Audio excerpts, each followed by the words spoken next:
हमारा दीन ये कहता है कि जब आप भूखे हों तो सूर का गोश्त खाना भी जो है वो जायज है, लिहाजा इन हरामखोरों का गोश्त खाना हमारे ऊपर जायज है। इस वक्त इनको उसी तरह नोचें आप कि जिस तरह इन्होंने इस 22 करोड़ अवाम को नोचा हुआ है। इस कुड़ कुड़ के मरने से, अपने आप को अंदर से मारने से खुदा के लिए बाहर निकलो, इस निजाम को पलटो। चूंटियों से एक नसीहत ले लें, कितनी सारी चूंटियां होती हैं, वो एक सांप को भी उठा के ले जाती हैं, उस वक्त तक नहीं छोड़ती जब तक उसको अपनी मंजिल मकसूद पर नहीं पहुंचाती।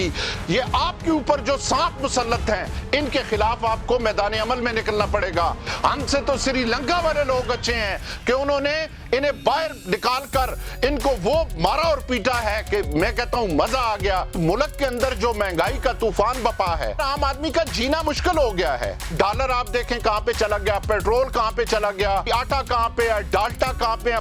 फरवरी का महीना हमारे लिए और ज्यादा सख्त होगा, इसलिए कि महंगाई का एक और तूफान हमारे ऊपर आएगा। आजकल जो फिल्मी सीन चल रहा है कि उसको गिरफ्तार कर लिया, उसको आजाद कर दिया, उसको फलाना कर दिया। आज एक उम्मीद सहर लाहौर में उतरी है। वो उम्मीद सहर का बाबा भी पहले उम्मीद सहर था, फिर उसका चाचा भी रहा है। खुदा की कसम ये उम्मीद सहर नहीं है, ये सब आलमी साम्राज्य के एजेंट हैं। अस्सलाम वालेकुम नाजरीन, मैं सबसे पहले तो हज़ारा 24 न्यूज़ का मशकूर हूँ कि मुल्क के मौजूदा जो सूरत हाल है उसके ऊपर इन्होंने गुफ्तगू का मौका दिया। इस शेर से आगाज़ करूँगा कि बने हैं अहले हवस मुद्दही भी मुनसफ भी, बने हैं अहले हवस मुद्दही भी मुनसफ भी, किसे वकील करूं किससे मुनसफी चाहूं। आज कौम की हालत ये हो गई है कि अहले हवस इक़्तिदार में हैं। इस मुल्क के वो सियासतदान कि जो सिर्फ इक़्तिदार के लिए भूखे मर रहे हैं, उनकी हालात को देख लें। कोई तवज्जो अवाम की तरफ नहीं है। अवाम किससे इंसाफ चाहे। मैंने इस शेर में यही बात की थी, मुद्दई भी ये बने हैं और मुनसफ भी यही हैं। इस वक्त मुल्क के अंदर जो महंगाई का तूफान बपा है, उसके अंदर आम आदमी का जीना मुश्किल हो गया है। और इस तरह मुश्किल हो गया कि डॉलर आप देखें कहां पे चला गया, पेट्रोल कहां पे चला गया, बाकी आटा कहां पे है, डाल्टा कहां पे है, बाकी चीजें जरूरियात जिंदगी की हैं वो कहां पे चली गई हैं। मगर इसमें कसूर किसका है? कसूर हमारा अपना है। मैं अपनी कौम के नौजवानों से ये बात करूंगा कि जब तक आप लोग बेदार नहीं होंगे, आपका शऊर बेदार नहीं होगा, तब तक इस मुल्क के अंदर कोई भी तब्दीली नहीं आ सकती। मैं मोहतरम इमरान खान साहब से ये गुजारिश करूंगा कि मरकज में तो पीडीएम के जो चोर हैं उनका टोला बैठा हुआ है, मगर खान साहब खुदा के लिए 10 साला एहतसाब करें के पीके के अंदर भी कि जो लोग आपके साथ मोरूसी सियासतदान और इलेक्टेबल्स जो थे, इन्होंने सूबे के अंदर तबाही मचाई है करप्शन की। खुदा के लिए इधर भी आप थोड़ी तवज्जो दें। और फिर नौजवानों को एक बात बताता करूं कि ये आजकल जो फिल्मी सीन चल रहा है कि उसको गिरफ्तार कर लिया, उसको आजाद कर दिया, उसको फलाना कर दिया। आज एक उम्मीद सहर लाहौर में उतरी है। वो उम्मीद सहर का बाबा भी पहले उम्मीद सहर था, फिर उसका चाचा भी रहा है। अब वो उम्मीद सहर जो हैं वो इस कौम को बेवकूफ बनाने के लिए आई हैं। उनसे भी मेरी गुजारिश है आप लोगों से कि मैं नजरियाती कारकुनों से मुखातब हूं, आम पाकिस्तानियों से, खुदा की कसम ये उम्मीद सहर नहीं है।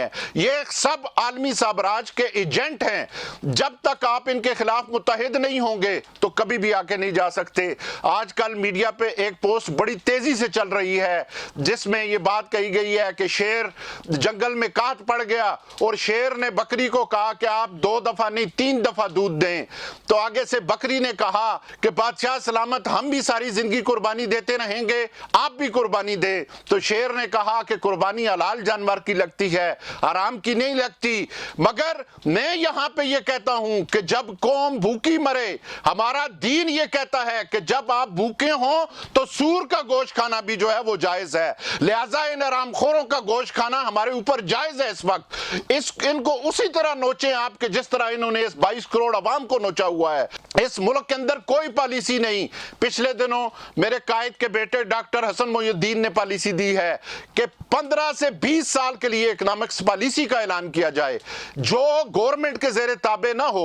ये इकोनॉमिक्स पॉलिसी जब तक नहीं बनती, इसके अंदर टैलेंटेड लोग नहीं आती, जिनको पूरा मुकम्मल इख्तियार नहीं होता, हम आगे नहीं जा सकेंगे। हम आईटी में आगे जा सकते हैं, मदनियात में आगे जा सकते हैं, जरी तरक्की करके आगे जा सकते हैं, मगर उसके लिए ईमानदार क़यादत की जरूरत है। अभी जो ये करप्ट لوگ ہیں اب نیا ایک شوشہ چھوڑا جا رہا ہے کہ یہاں پہ ٹیکنوکریٹس کی جو ہے وہ حکومت آئے گی. وہ آپ نے دیکھ لیا ہے کہ پنجاب کے اندر کون سا کیئر ٹیکر سیٹ اپ بنا ہے, کے پی کے اندر کون سا کیئر ٹیکر سیٹ اپ بنا ہے. اس کے اندر بھی کوئی عام آدمی نہیں, انہی کے والک لوگ ہیں جو انہوں نے بٹھائے ہوئے ہیں. میں عام نوجوانوں سے کہوں گا کہ خدا کے لیے اس کڑ کڑ کے مرنے سے, اس اپنے آپ کو اندر سے مارنے سے خدا کے لیے باہر نکلو, اس نظام کو پلٹو. جب تک یہ نظام نہیں پلٹا جائے گا یہ ملک آگے نہیں جا سکتا. وہ میرے بھائیوں, چونٹیوں سے آپ جو ہے وہ چونٹیوں سے ایک نصیحت لے لیں کہ کتنی ساری چونٹیاں ہوتی ہیں, وہ ایک سانپ کو بھی اٹھا کے لے جاتی ہیں, اس وقت تک نہیں چھوڑتی جب تک اس کو اپنی منزل مقصود پر نہیں پہنچاتی. پاکستان کے اندر یہ آپ کے اوپر جو سانپ مسلط ہیں ان کے خلاف آپ کو میدان عمل میں نکلنا پڑے گا, خواہ وہ کسی بھی صورت میں ہیں. جب تک آپ اس کے خلاف میدان عمل میں نہیں نکلیں گے ہمارا ملک آگے ترقی نہیں کرے گا, اور آنے والا وقت فروری کا مہینہ ہمارے لیے اور زیادہ سخت ہوگا, اس لیے کہ مہنگائی کا ایک اور طوفان ہمارے اوپر آئے گا. مگر خدا کے لیے نوجوانوں, ان بڑے بڑے سرمایہ داروں, جگیرداروں, وڈیروں سے اپنی جان چھڑاؤ. یہ کیوں نہیں قربانی دیتے, ان کے بچے کیوں نہیں قربانی دیتے؟ ساری زندگی قربانی کا ٹھیکہ غریب لوگوں نے لیا ہوا ہے. اب خدا کے لیے ان سے مطالبہ کرو کہ ان کی قربانی دو, جس طرح نبیل گبول کے ساتھ ہوا ہے کل کراچی میں, پورے پاکستان میں ان کے ساتھ یہی حال ہونا چاہیے. ہم سے تو سری لنکا والے لوگ اچھے ہیں کہ انہوں نے انہیں باہر نکال کر ان کو وہ مارا اور پیٹا ہے کہ میں کہتا ہوں مزہ آ گیا. مگر پاکستانی قوم, نوجوانوں, خدا کے لیے جھوٹے خواب نہ دیکھو. اپوزیشن بھی آپ کو جھوٹے خواب دکھا رہی ہے اور حکومت بھی. حقیقت پسند بنو اور اس ملک کے لیے باہر نکل آؤ, اپنے بچوں کا مستقبل جو ہے وہ سنوار لو. اگر نہیں سنوارو گے تو پھر میں کہتا ہوں کہ پھر اللہ ہی حافظ ہے. پھر ہمیں جو خودکشیاں ہم کر رہے ہیں, جس طرح لوگ مر رہے ہیں, یہ حرام کی موت ہے. حرام کی موت اللہ کو بھی پسند نہیں, اور اللہ کا بھی یہ وعدہ ہے کہ جو قوم اپنے مقدر کو بدلنے کے لیے باہر نہیں نکلتی میں اس کا ساتھ نہیں دیتا. جب تک ہم باہر نہیں نکلیں گے تب تک اس ملک کے حالات جو ہیں وہ نہیں سدھریں گے. اب اس ملک کا ایک ہی حل ہے کہ اس نظام کو ہم نے پلٹنا ہے, اور وہ پلٹے گی عوام, اس ملک کا نوجوان جو ہے وہ پلٹے گا.